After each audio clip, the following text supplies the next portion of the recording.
In a nutshell, Lotus is a wearable ring that controls objects at home by pointing. You put on the ring, snap on the switch cover, point and click. Just go to the website, getlotus.com to learn more. We only build technology that anybody can use by optimizing for disability first. Please welcome Dhaval Patel, CEO of Lotus, maker of the Lotus Ring. It was an absolute honor and a privilege to be invited and be one of the few startups at this pitch competition, much thanks to the Vista Center that organized the Ignite Accessibility pitch competition. Lots of new technologies. We were one of them and honored to be picked. It was really fantastic to kind of win the competition. So I was really grateful to the Vista Center for actually taking the effort, putting this event together, having this really diverse panel of judges, everyone from academia to industry to people in the current administration, working in the government, to a really diverse group of people, everyone from low vision to no vision to limited mobility to no disability. And huge kudos to the Vista Center for putting this together for the first time, and proud to be part of it. Welcome to Blind Abilities.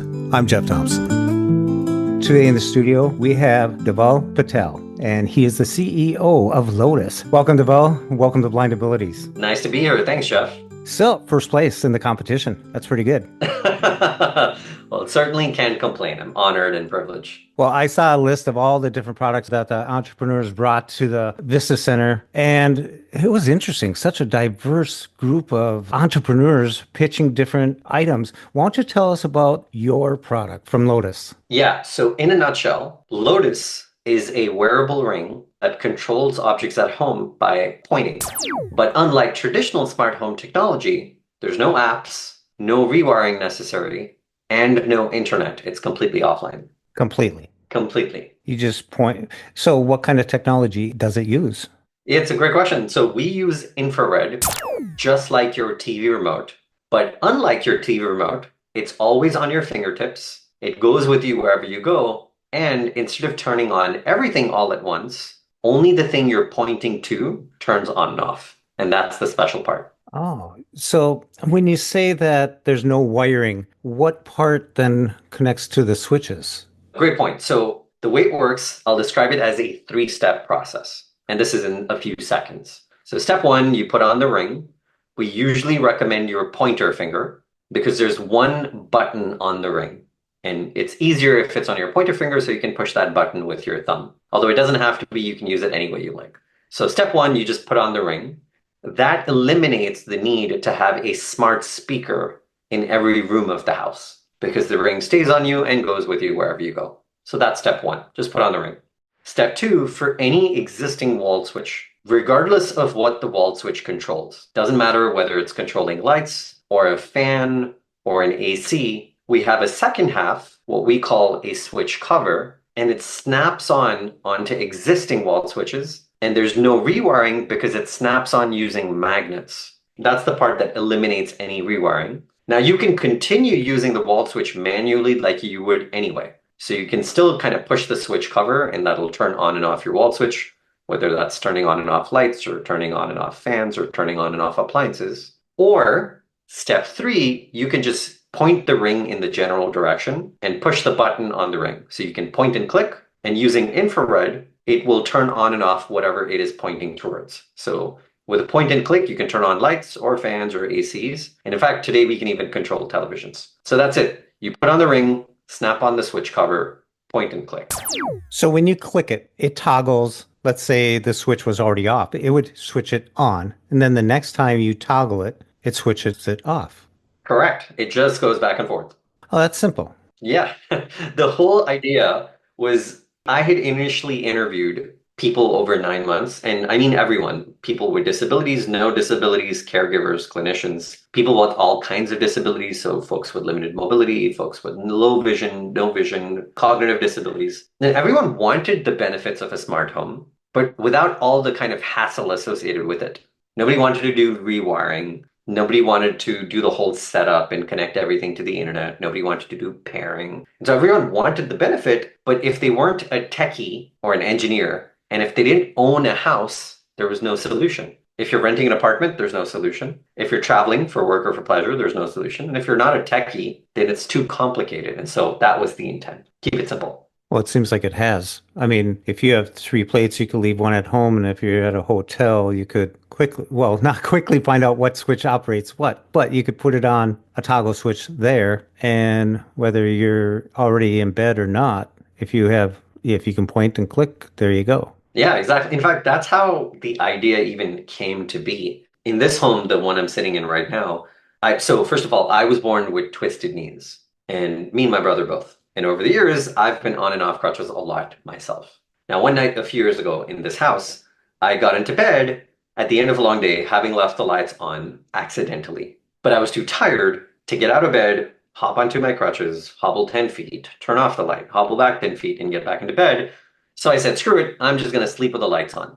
And I did the entire night and woke up in the morning not having slept very well, thinking, well, if somebody like me, I'm an electrical engineer, I managed a division at Apple, I've worked at the company that makes the wall switches, I've worked at Lutron, I have 37 patents. If someone like me doesn't even have smart home technology in their own home, what about everybody else? And so then I started digging and researching, and this is what I learned. This has multiple purposes for people of all areas, walks of life. Correct. That is absolutely our thesis. Our thesis is we only build technology that anybody can use by optimizing for disability first. Because by doing that, you solve for everybody else anyway. So we're starting with limited mobility, sort of people like in my use case. It's also applicable to people with low vision to start off, and then later no vision. We can talk about that. Versus to anyone, so let's say someone going through pregnancy, from prenatal to postnatal, usually over a year. It can help anyone in that situation. It can help a new dad who's just put their baby to sleep and doesn't want to wake up the baby or get up or move to turn off the lights or turn on the fan. To you're just in bed and cold and don't want to get out because you forgot to turn off the wall switch, right? It's applicable and usable by anybody. We're just optimizing for disability first. In fact, I personally think all technology should be built that way. So if someone's interested in the Lotus Ring, that this would fit their needs, how do they go about finding out more information about this? Yeah, so you can go to the website, which is www.getlotus.com.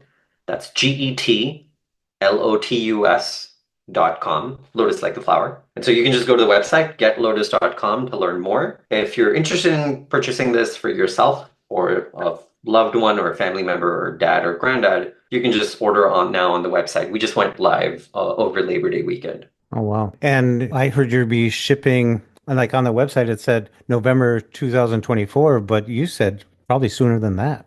Yeah, I mean, we're planning on shipping the next 10 days, which is early November. And so we're going to start shipping. Essentially, our goal ideally is to get this to everyone before Thanksgiving. I didn't know there was going to be math. So yeah, you're right. It will be November. What got you started on this? I mean, you said because you didn't want to go there, you're an electrical engineer. You just thought that if you need it, there's got to be other people that need it. Yeah, I mean, initially, like I described, it was my own pain point, but I wasn't sure if this would be helpful to anybody else, or maybe just me, or just people with limited mobility.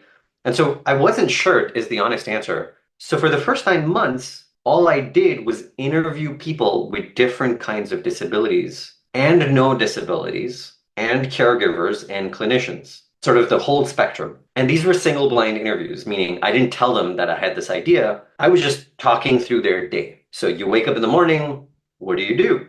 How do you get out of bed? What are the pain points associated with that? How do you go brush your teeth? How do you take a shower? How do you go to the bathroom? How do you eat? What are the top pain points you have today? These are very long interviews. They were 9 hours long and spread out over 3 days. So 3 hours every day. And only in the last hour of the last day, I would share this idea, which is, hey, by the way, I've been thinking of making this ring thing for me. In fact, back then it wasn't even a ring. I've been thinking of this technology. What do you think? And then whatever they would say, I would cross-check their answers with the first 8 hours of interviews. Because nobody wants to tell you it's a bad idea, right? Nobody's going to tell you your baby's ugly. And so whatever they would say, I would cross-check it with the first 8 hours. And it became increasingly clear that there were more use cases than I was originally foreseeing. Everyone from permanent disability to something temporary, like pregnancy, to situational, where, a parent has just put their baby to sleep, or you just have a sore throat, so you can't yell to smart speakers, or, you're just cold and in bed and you don't want to get out. Hmm. So it started to apply to anyone, including low vision and no vision. Yeah, that's interesting. So if this takes off, I'm sure you've been already thinking like, is it just going to be for a switch or could it turn a deadbolt? Could it turn a knob on a door? Could it do other things? I'm sure you've been, Fantastic question. yeah. Yeah, yeah, absolutely. In fact, this came out of the interviews. So to back up a second, everyone has to do 6 things every day. They're called activities of daily living, or ADLs for short, right? Everyone's got to do 6 things. Everyone has to eat, go to the toilet, shower, change your clothes. And to do those 4 things, you have to transfer out of bed and move around the house. Those 6 things are called activities of daily living. They're not optional, everyone does them. But if you think about it, to do those 6 things, you typically have 3 underlying buckets, prerequisites. One, you typically need some form of light, especially if you're low vision or sighted, some form of light. Often during the day, it's blinds, in the evening, it's electric lights. That's one bucket. The other is you have to open and close doors inside your house. And the third, whichever space of your home you end up in, you have to control your environment. So it's often a fan or an AC, or for certain demographics, like retired folks, it might be something like the television. So our focus is, instead of random objects, we're specifically going to focus on those objects that you have to interact with Hmm. every day. You need to interact with every day. We just started with wall switches because that gives us the maximum coverage while just making one type of device, right? It doesn't matter what the wall switch controls, whether it's a light or a fan or an AC, you can control it. Next, we already have working prototypes. In fact, I'm living on 3 of them at home for anything that plugs into the wall. So whether that's a floor lamp or a floor fan or a humidifier or an air purifier, anything that plugs into a wall, you can control with the same ring. Then we're working on drapes and then doors, internal doors within the house. It's specifically in that order because gradually, as I described, the mass of the object you're trying to control increases in size.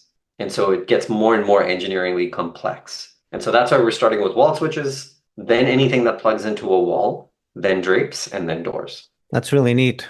I never would have thought of that approach for the ADL because I don't think like that. I don't need to think like that. I haven't really thought about it. But when you really break it down, that's the most important factors that a person has to achieve. Yeah, exactly. In fact, everyone has to do them every day. It just so happens that for people with limited mobility, for instance, we're talking veterans, veteran soldiers, for example, or older adults, or persons with disabilities, both intermittent and permanent. You might spend anywhere between 3.5 to 4 hours doing these things every day. And typically, in fact, for most people, they're just asking a fellow family member to help them out doing those things. And so if you can even save an hour doing those by yourself, that held a lot of value to most people, right? It's independence, autonomy, and dignity to be able to do those things by yourself for yourself. Oh yeah. I mean, I don't think too much of it to get up and go flick a switch or to sit back down and forget to turn the fan on, go flick a switch or things like that. But anybody with mobility or who is, it's just convenience after a point for some people who just want the convenience of it, but a necessity for someone who doesn't want to use the crutches to go over there, go do this and all that. So it makes perfectly good sense. Wow. Exactly. In fact, it's applicable to what in academia you would call a situational disability, right? Which is, let's say you're carrying grocery bags. I mean, you don't have a permanent disability, but your hands are engaged. And so for something like that, you could just point and click. As long as you're in the right direction, it doesn't even matter. You don't even have to lift your arm. And so, or you're holding a baby in one hand, or you've got a pet, right? You've taken a pet out, and maybe they're on a leash, or you're holding them in your hand. Lots of situations like that, or you have a sore throat. Tons of other situations where, yeah, you can just get the convenience. It's not for just people with disabilities. We're just starting there because the need is higher. Yeah, that's really neat that you're talking about switches because a lot of people have these automation switches that are plugged in that you plug the device into and it comes on at a certain time or something like that. But if you can point and click, you're in command right there. I really like the point that you're not connected to the internet. You don't have to worry about privacy that way. You're pretty much independent within your own domain. Yeah, exactly. In fact, the challenge with existing smart home tech is, let's say you wanted to control your lights, right? Something very basic. Your first step would be to rewire your existing wall switches. If you're trying to control your ceiling lights, Your first step is you have to rewire your existing wall switch to connect to the internet Oh, yeah. to be able to talk to, let's say, Alexa or Google Home or Siri or what have The you. neutral wire. Yeah. Yeah, and that's the step one, right? And there's a whole subset of problems associated with rewiring. You need to know whether you have a neutral wire,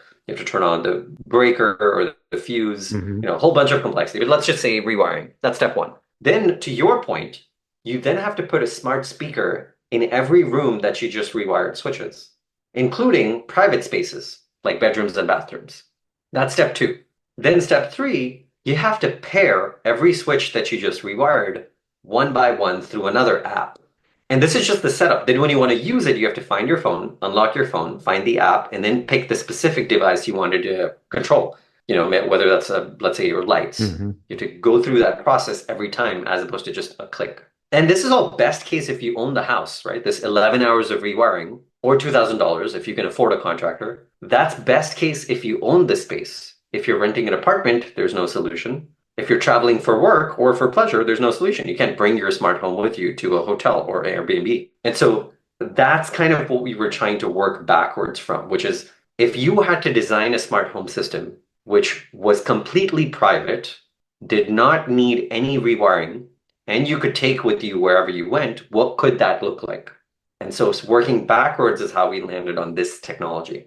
Yeah, I was thinking situations where maybe you have it hooked up to the switch that operates your light outside your front door and Yeah. you had an emergency. You could turn it on, off, on, off, on, off, on, off. Yeah, that's actually not even hypothetical. One of the biggest reasons, so we're working right now with for instance, Veterans Affairs, federal government, and the state of New York, which is state government, and some senior living facilities. One of the big reasons that we didn't even think of originally when we sort of crafted this technology is the less you stand, the less you fall. And apparently, in senior living facilities right now, a very common problem, and in fact, they have a phrase for this. If you fall away from the wall, there's nothing you can do, right? There's only two pull cords in these senior living facilities. There's usually one in the bathroom and one right next to your bed by the bedside table. Hmm. But if you fall anywhere else in your home other than those two spots, you're stuck, right? There's no solution. You're not near a pull cord. And so we've had lots of kind of stories told where, folks fell away from a pull cord. They were lying there for, 4 hours, 6 hours, 8 hours, and weren't discovered until much later. And so to exactly your point, there's two big reasons why these organizations are working with us. One, this helps prevent a fall to begin with, right? If you're not standing to begin with, how can you fall? And so that's one big reason why this is helpful for veterans. This is helpful for older adults. On average, kind of folks that tend to fall, on average, fall about 2.6 times every year. So more than 2 times. Each time it costs about $30,000 if you have a non-fatal fall, right? Just the cost of hospitalization alone. So A is to prevent falls to begin with. And the B, even if that happened to you, similar to what you're saying, Jeff, you could turn on and off things as a sign of distress. Now, we have a whole section of technology planned, which is what we call phase two, which is all related to safety features. So if you wanted to turn on those features, we can then turn on your device to have it come on. It can be connected to the internet if you like. And then we can just be the postman. We can send your data from you to whomever you want, whether that's your family member or a caregiver or a clinician. It can go to whoever you want. And that's a whole set of safety features that can be enabled if you so chose.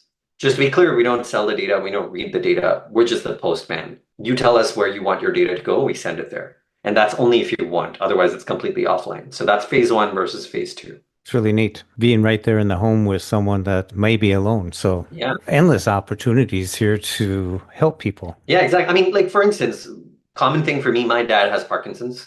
I want to gift this to them, but I don't live with them, right? They live away. They're actually in another country.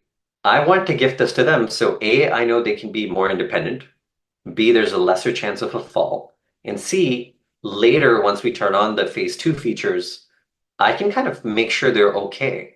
And so for me, those are kind of some of the biggest benefits. Of course, it's applicable to much more than that, but at least in my own family situation, for instance, that's that's why I wanted to build it so I can use it for my own parents and grandparents. It's something that happens in conversation, especially here in Minnesota. It's starting to get dark earlier. Yeah. So somewhere around that 4 the 7 o'clock area and it's moving faster towards 4 o'clock, but Yeah. it gets dark and you have to turn on lights. But halfway in the middle of a conversation you're having with someone at the table, all of a sudden someone has to yell out, "Hey, S lady, hey, A lady," and you just turn on and this way you can just nonchalantly just, there it is. Yeah, exactly. And it actually happens more often than you think, right? Like, for instance, you and I are chatting right now. If you're in the middle of a meeting and the clouds shifted, all of a sudden it could be too bright or not bright enough, right? It could be very dark. You can have pockets in your home. So even during the day, we find that people are using this all the time.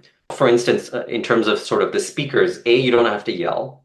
B, if you have a party happening at home, and by party, I just mean, maybe four people talking, there's enough level of noise that the speaker cannot hear you. Or if you just, if you started playing music on your speakers, after that, it's very hard to get it to do anything else. And the reverse is also true, which is, let's say someone's asleep at home, whether that's a child or your spouse. If someone's asleep, you don't want to have to yell something out to kind of control your space.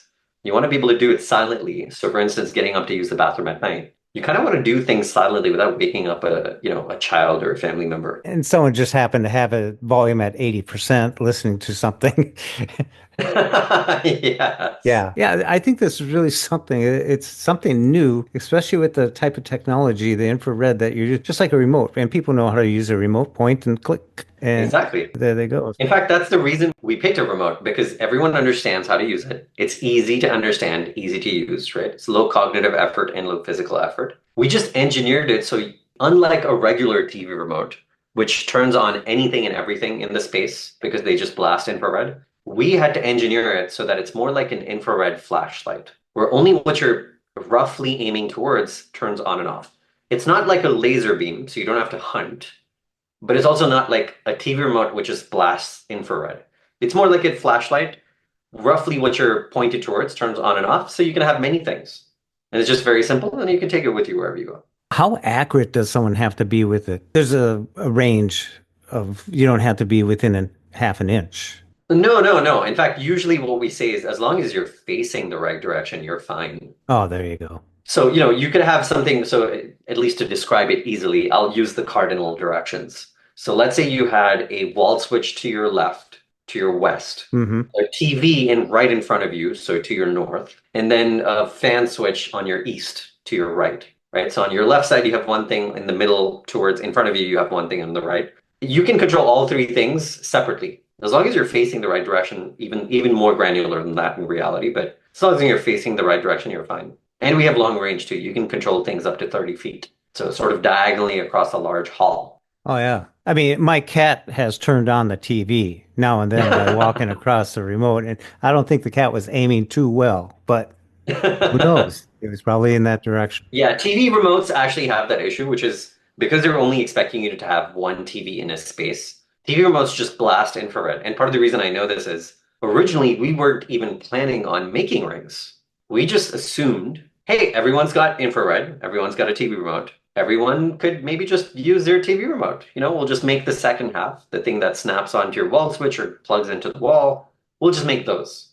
But when we started using our own TV remotes, we realized that TV remotes just blast infrared. Oh, wow. And so instead of one thing turning on and off, everything in the room was turning on and off. And so that's when we realized there's a lot more engineering needed. And so that was the hard part of the puzzle. More of a focus. Yeah, exactly. More focused, more like a flashlight, but not like a laser beam. So you don't have to be super accurate hunting all the time. Well, that's interesting. So the batteries would be in the ring and on the plate. Yeah, it's a great point. So unlike traditional Internet of Things, because we don't have to be connected to the internet all the time, it's not drawing power all the time, which is why instead of charging it every day like an Apple Watch, or every 3 days, let's say like an Aura Ring, you only need to charge the ring or the switch cover once in 90 days. Oh, wow. In fact, that's what we guarantee. In typical usage, we found it's closer to 5 or 6 months. And so, yeah, there's a small battery inside the ring and then a small battery inside the switch cover. Can you describe the ring to someone, though? I mean, I know it comes in 8, 10, and 12 sizes for different size people. Yeah, it looks like a regular wedding ring. We have it in a few different colors. We've started with sort of a darker gray, So in between silver and black, if you will. So it's a medium to dark gray. There's a little black strip where the infrared beam comes out, similar to your TV remote. And then there's one button, just a single button on the ring. And so all you do is you slide the ring onto, say, your pointer finger, and the button is resting right under your thumb, and the little black strip is facing outside. And so you just push the button, and whatever the black strip is roughly aimed towards will turn on and off. That's pretty low learning curve there. Yeah. I mean, for most people, they're done setting up in about 3 seconds, right? Because you just put on the ring, you snap on the switch. In fact, the longest part about setting it up is the walk or going up to your wall switch is actually the longest part of the setup process. Oh, and for that first time, putting it on the wall and going all the way back. Yeah, exactly. Well, Dhaval, thank you so much for introducing us to the Lotus Ring. Congratulations on winning the competition out there. And it seems like you're off to a great start here. If people check out the website, getlotus.com. Yeah, check it out and see if it fits your needs and jump on board and get one. Get three plates and one ring. Yeah. I'm excited for you. I'm excited for the communities that are going to benefit from this, and I'm interested to see your next phase is coming out. Thank you. Just to add on quickly onto that, a very common question we get is, what's the price point? So just for folks, we start with starter kits, this initial kit that has one ring and 3 switch covers for $350. And so you can just go to the website and purchase. If you happen to catch one around sort of holiday season, right around Labor Day, we had a little discount sale going on. Or right before Black Friday, we're going to have another discount sale. And of course, right before Christmas. So feel free to go on the website. Depending on the sale, you might be able to get it for $300. That's one ring and 3 switch covers. That way you can snap on a switch cover in one in every room, and all of a sudden you have a smart home. Because there's no pairing involved, any ring works with any switch cover. So you can always add additional rings or switch covers. In fact, if 2 of us, Jeff, if you and I had Lotus both in our homes, if you came to visit me, your ring would work in my home and my ring would work in your home. So it's more like a telephone. The more people that have it, the more beneficial your own device continually keeps getting. Don't put one on your garbage disposal. I was just thinking, all the different possibilities, all the things. I was thinking, wow, if you were in the rewiring, you could put 12 switches in one room and you get master control all at once, just boom. Yeah, we actually get a lot of, it's funny, depending on whom we're talking to, we can tell what comics or novels they're really into because they will describe it as either the Force, if they're in Star Wars. Oh, there you go. Or Lord of the Rings, one ring to rule them all if they like Lord of the Rings. Or telekinesis if they're into something like Star Trek. Or Harry Potter, it's like the wand. And so it's really funny. You can actually tell what people enjoy watching or reading based on how they describe the ring. May the Lotus be with you. And also with you. Nicely done, Jeff. Nicely done. That one's new. I haven't heard that one before. Well, it's just coming out after November. You're going to start hearing a bunch of them, I'm sure. Well, thank you. It's very kind of you, and I really appreciate the kind words. Really enjoyed talking to Dhaval. Be sure to check it out. This is a device, the Lotus Ring, that can help people of all disabilities or people with no disabilities. You can find out more on getlotus.com. Check it out. For more podcasts with the blindness perspective, check us out on the web at www.blindabilities.com, on Twitter at blindabilities, and download the free Blind Abilities app from the App Store and Google Play Store. That's 2 words, Blind Abilities. And if you want to leave some feedback, give us some suggestions, give us a call at 612-367-6093. We'd love to hear from you. I want to thank you for listening, and until next time, bye-bye. When we share what we see through each other's eyes, we can then begin to bridge the gap between the limited expectations and the reality of blind abilities.